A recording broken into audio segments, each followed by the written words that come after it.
بسم اللہ الرحمن الرحیم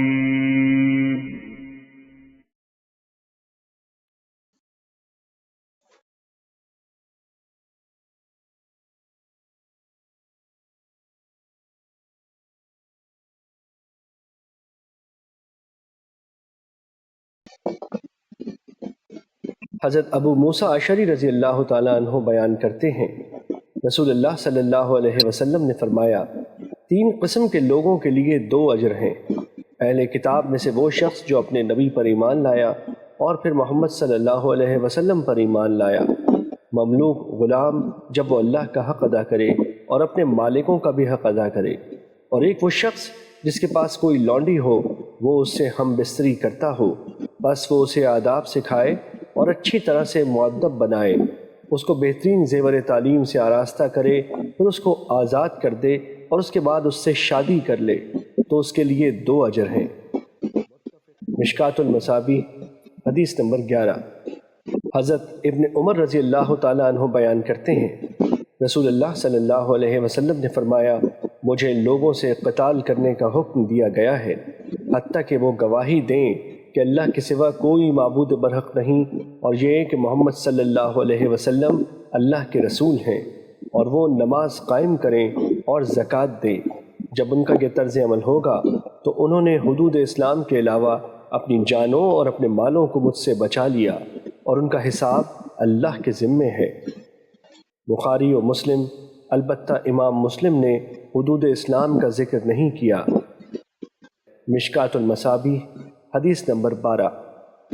حضرت انس رضی اللہ تعالیٰ عنہ سے روایت ہے، انہوں نے کہا، رسول اللہ صلی اللہ علیہ وسلم نے فرمایا، جو شخص ہماری نماز کی طرح نماز پڑھے، ہمارے قبلے کی طرف رخ کرے اور ہمارا ذبیحہ کھائے، تو وہ ایسا مسلمان ہے جسے اللہ اور اس کے رسول کی امان حاصل ہے، سو تم اللہ کی امان اور ذمے کو نہ توڑو۔ مشکوٰۃ المصابیح حدیث نمبر 13۔ حضرت ابو ہریرہ رضی اللہ تعالیٰ عنہ بیان کرتے ہیں، ایک دیہاتی نبی صلی اللہ علیہ وسلم کی خدمت میں حاضر ہوا تو اس نے عرض کیا، مجھے کوئی ایسا عمل بتائیں جس کے کرنے سے میں جنت میں داخل ہو جاؤں۔ آپ نے فرمایا، تم اللہ کی عبادت کرو اور اس کے ساتھ کسی قسم کا شرک نہ کرو، فرض نماز قائم کرو، فرض زکوٰۃ ادا کرو اور رمضان کے روزے رکھو۔ اس نے کہا، اس ذات کی قسم جس کے ہاتھ میں میری جان ہے، میں اس میں کوئی کمی بیشی نہیں کروں گا۔ جب وہ چلا گیا تو نبی کریم صلی اللہ علیہ وسلم نے فرمایا، جس شخص کو پسند ہو کہ وہ جنتی شخص کو دیکھے تو وہ اسے دیکھ لے۔ مشکوٰۃ المصابیح حدیث نمبر 14۔ حضرت سفیان بن عبداللہ ثقفی رضی اللہ تعالیٰ عنہ بیان کرتے ہیں، میں نے عرض کیا، اے اللہ کے رسول صلی اللہ علیہ وسلم، مجھے اسلام کے متعلق کوئی ایسی بات بتائیں کہ میں اس کے متعلق آپ کے بعد کسی سے نہ پوچھوں، اور ایک روایت میں ہے، آپ کے سوا کسی سے نہ پوچھوں۔ آپ صلی اللہ علیہ وسلم نے فرمایا، کہو میں اللہ پر ایمان لایا، پھر ثابت قدم ہو جاؤ۔ مشکوٰۃ المصابیح حدیث نمبر 15۔ حضرت طلحہ بن عبید اللہ رضی اللہ تعالیٰ عنہ بیان کرتے ہیں، اہل نجد سے پریشان حال بکھرے بالوں والا ایک شخص رسول اللہ صلی اللہ علیہ وسلم کی خدمت میں حاضر ہوا۔ ہم اس کی آواز کی گنگناہٹ سن رہے تھے، لیکن ہم اس کی بات نہیں سمجھ رہے تھے، حتیٰ کہ وہ رسول اللہ صلی اللہ علیہ وسلم کے قریب ہوا اور وہ اسلام کے متعلق پوچھنے لگا، تو رسول اللہ صلی اللہ علیہ وسلم نے فرمایا، دن اور رات میں 5 نمازیں۔ اس نے عرض کیا، کیا ان کے علاوہ بھی کوئی چیز مجھ پر فرض ہے؟ آپ صلی اللہ علیہ وسلم نے فرمایا، نہیں، مگر یہ کہ تم نفل پڑھو۔ رسول اللہ صلی اللہ علیہ وسلم نے فرمایا، اور ماہ رمضان کے روزے۔ اس نے پوچھا، کیا اس کے علاوہ بھی مجھ پر کوئی چیز لازم ہے؟ آپ صلی اللہ علیہ وسلم نے فرمایا، نہیں، الا یہ کہ تم نفلی روزہ رکھو۔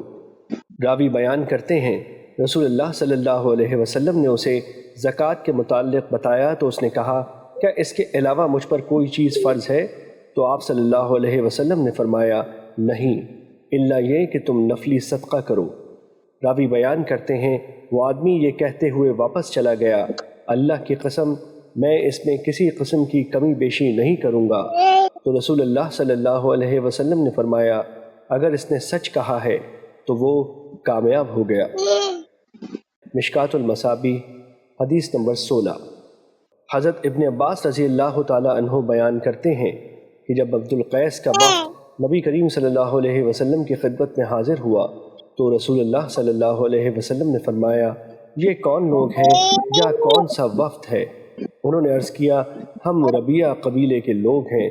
آپ صلی اللہ علیہ وسلم نے فرمایا، قوم یا وفد، خوش آمدید، تم کشادہ جگہ آئے اور تم رسوا ہوئے نہ نادم۔ انہوں نے عرض کیا، اے اللہ کے رسول، ہم صرف حرمت والے مہینوں میں آپ کی خدمت میں حاضر ہو سکتے ہیں۔ ہمارے اور آپ کے مابین مضر کے کفار کا یہ قبیلہ آباد ہے۔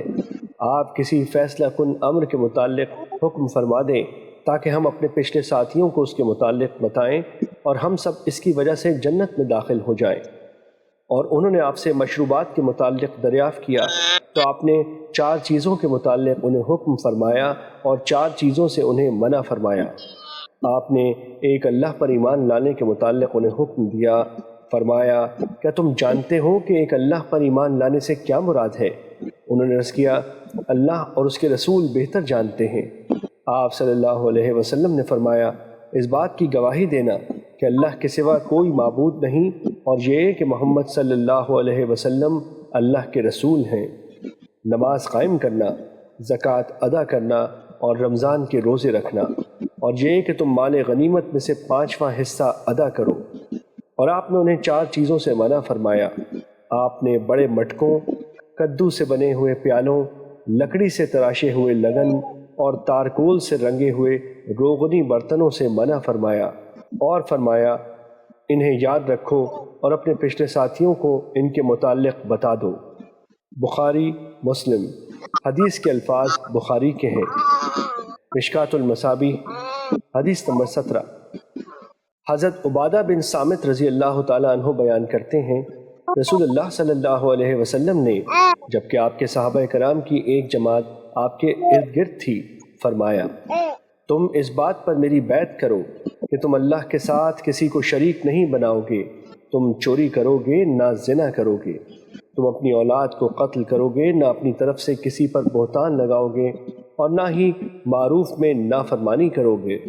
بس تم میں سے جو شخص یہ عہد وفا کرے گا تو اس کا اجر اللہ کے ذمے ہے، اور جس نے ان میں سے کسی چیز کا ارتکاب کیا اور اسے دنیا میں اس کی سزا مل گئی تو اس کے لیے کفارہ ہے، اور جس نے ان میں سے کسی چیز کا ارتکاب کیا پھر اللہ نے اس کی پردہ پوشی فرمائی تو اس کا معاملہ اللہ کے سپرد ہے، اگر وہ چاہے تو اس سے درگزر فرمائے اور اگر چاہے تو اسے سزا دے۔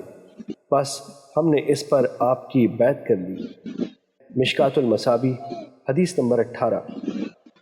حضرت ابو سعید خدری رضی اللہ تعالیٰ عنہ بیان کرتے ہیں، رسول اللہ صلی اللہ علیہ وسلم عید الاضحیٰ یا عید الفطر کے موقع پر عیدگاہ کی طرف تشریف لائے تو آپ خواتین کے پاس سے گزرے تو فرمایا، خواتین کی جماعت صدقہ کرو کیونکہ میں نے جہنم میں تمہاری اکثریت دیکھی ہے۔ انہوں نے عرض کیا، اللہ کے رسول کس وجہ سے؟ آپ صلی اللہ علیہ وسلم نے فرمایا، تم لعن طعن زیادہ کرتی ہو اور خاوند کی ناشکری کرتی ہو۔ میں نے تم سے زیادہ کسی کو دین اور عقل میں نقص رکھنے کے باوجود پختہ رائے مرد کی عقل کو لے جانے والا نہیں پایا۔ انہوں نے عرض کیا، اللہ کے رسول، ہمارے دین اور ہماری عقل کا کیا نقصان ہے؟ آپ صلی اللہ علیہ وسلم نے فرمایا، کیا عورت کی گواہی مرد کی گواہی سے نصف نہیں؟ انہوں نے کہا، جی ہاں، کیوں نہیں؟ آپ صلی اللہ علیہ وسلم نے فرمایا، یہ اس کی عقل کا نقص ہے۔ آپ صلی اللہ علیہ وسلم نے فرمایا، کیا جب اسے حیض آتا ہے تو اس وقت وہ نماز اور روزہ ترک نہیں کرتی؟ انہوں نے عرض کیا، کیوں نہیں، ایسے ہی ہے۔ آپ صلی اللہ علیہ وسلم نے فرمایا، یہ اس کے دین کے نقص میں سے ہے۔ مشکات المصابیح حدیث نمبر 19۔ حضرت ابو ہریرہ رضی اللہ تعالیٰ عنہ بیان کرتے ہیں، رسول اللہ صلی اللہ علیہ وسلم نے فرمایا، اللہ تعالیٰ فرماتا ہے، ابن آدم نے میری تکذیب کی حالانکہ یہ اس کے لیے مناسب نہیں، اور اس نے مجھے برا بھلا کہا حالانکہ یہ اس کے لائق نہیں تھا۔ رہا اس کا مجھے جھٹلانا تو وہ اس کا یہ کہنا ہے کہ وہ مجھے دوبارہ پیدا نہیں کرے گا جیسے اس نے شروع میں مجھے پیدا کیا تھا، حالانکہ پہلی بار پیدا کرنا میرے لیے دوبارہ پیدا کرنے سے زیادہ آسان نہیں۔ اور رہا اس کا مجھے برا بھلا کہنا تو وہ اس کا یہ کہنا ہے کہ اللہ کی اولاد ہے، حالانکہ میں یکتا بے نیاز ہوں جس کی اولاد ہے نہ والدین اور نہ میرا کوئی ہمسر ہے۔ مشکوٰۃ المصابیح حدیث نمبر 20۔ حضرت ابن عباس